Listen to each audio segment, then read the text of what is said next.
Ngayong araw mga kuys, hindi muna tayo magluluto. Gagawa muna tayo ng sobrang basic at sobrang dali na kimchi. At gagawa rin din tayo ng kimchi din na labanos, pipino at carrots. Mga kuys, gagawa tayo ng kimchi. So, gagamit tayo ng Baguio Pechay. Wala kasi tayong Korean na pechay. Medyo mahal kasi yun pag bumili tayo sa mga Korean store. Kaya ito, bisa palingin natin binili. Kasi ito, yung mga ibang sira na ganyan, tanggalin lang natin yan.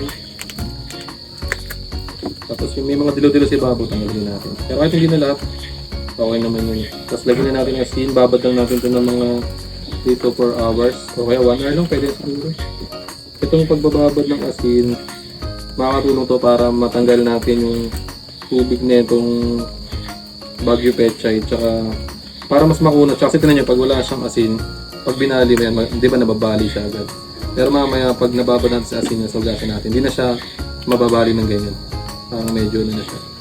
Buo na siya. Parang sila. Tapos lagyan na natin ng marami asin. Hugasan naman natin mamaya ito ng maraming beses hanggang mawala yun ng asin. Tapos ito pala, nakabili tayo ng Korean na radish. Pero kung wala kayong Korean radish, pwede yung Pinoy na labanos. Kaya nakabili tayo ito sa palengke. Ito na gamitin natin. Halos parehas lang din naman sila nung presyo. Hindi naman nagkakalayo. So goods naman to. Ang pinagkaiba lang siguro nung Tagalog natin ginagamit na na labanos, yun ay medyo mapait ng konti. Ito, hindi siya masyadong mapait. Tsaka, lalaki ng lalaki ng ng mga Koreano, labanos. Ba't ang Pinoy yung liit? Pero mahaba, Yung taba, Jungkook, mangkok.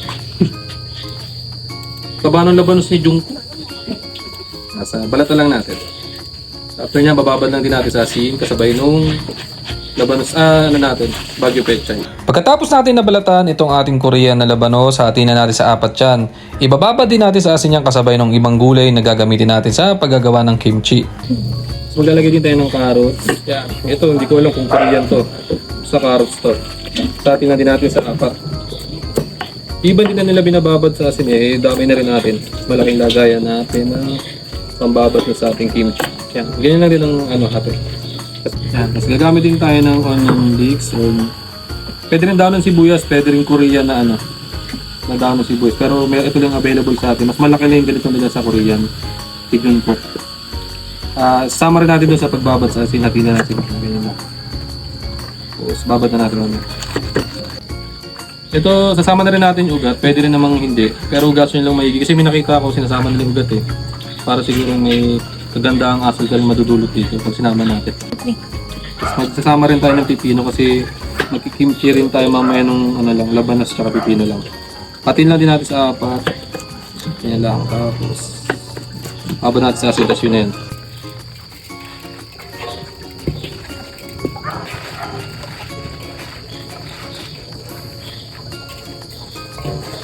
Yan mga kuys, after mga 3 hours namin binabad sa asin. Yung pipino, ito naman yung sa labanos. Ito yung sa leeks. Tapos ito yung sa Baguio Pechay yan. Medyo naglabasan yung tubig niya.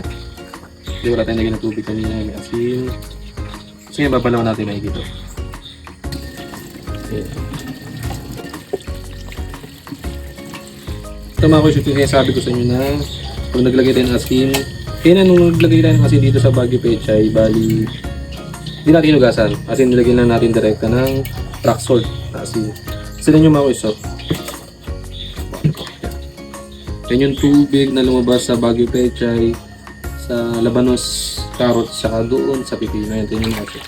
Sariling tubig mga kuys. So, kung sinasakit sa inyo yung kuha tayo ng isa. Nung kanina hindi pa natin nalagyan ng asin, tsaka nababaran.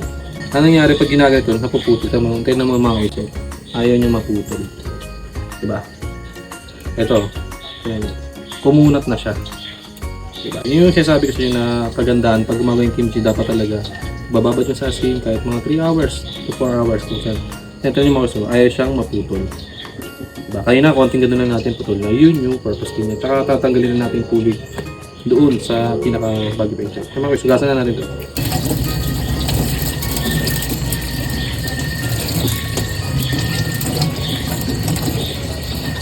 Ito mga kuys yung nangyari na kung binalawan na natin maigi yung Baguio Pechay. Kasi kailangan talaga natin i-make sure na banaw mga gusto ng maalat yun. Dahil natin lagyan ng asin. Tapos ito kayo kanina ulit. Tapos tikman nga natin kung ano yung lasa niya. Para malaman natin na kung hindi na maalat talaga. Okay, na tayo makit. Hindi siya maalat. Tapos, carrots na ninyo. Saka yung labanos. Hindi lumabot siya mga guys. Itong pipino mamaya, tatanggalin natin yung pinabuto para hindi rin siya magtubig mamaya. Tapos yung leeks gamitin. Ang ganda rin. Okay. Mansanas, saka peras.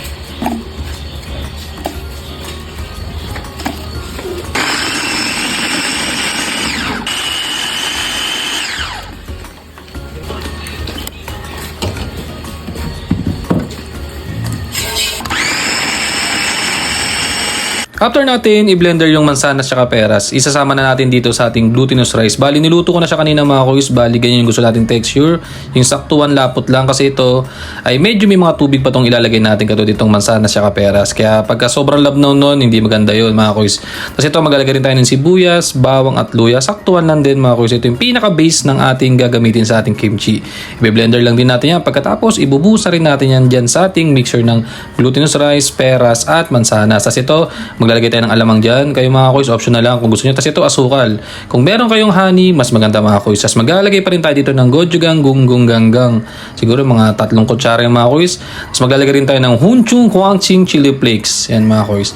Tansyahan lang din to mga kuys. Hindi ko masabi sa inyo kung ano yung exact measurement. Basta kayo nang bahala mga kuys kung gaano kaanghang yung gusto nyo. Yes, lagyan natin ng patis.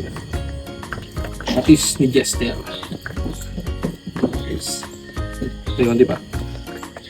Okay, saktong patis na yan. Organic na patis ni Jester. Nakngiti. Yung ibang gumagawa nito, nagaglove sila. May ina sila din, mangang daw. Hindi mangang to. Basic lang to. May mausing texture. Lapit ka dyan. Ganyan texture nyo.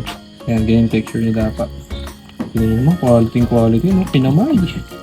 Sobrang basic na pagkakamay. Umalsik pa. Tapos yan mga kuys, putulin muna natin. Masyado na kasing mahaba tong video natin.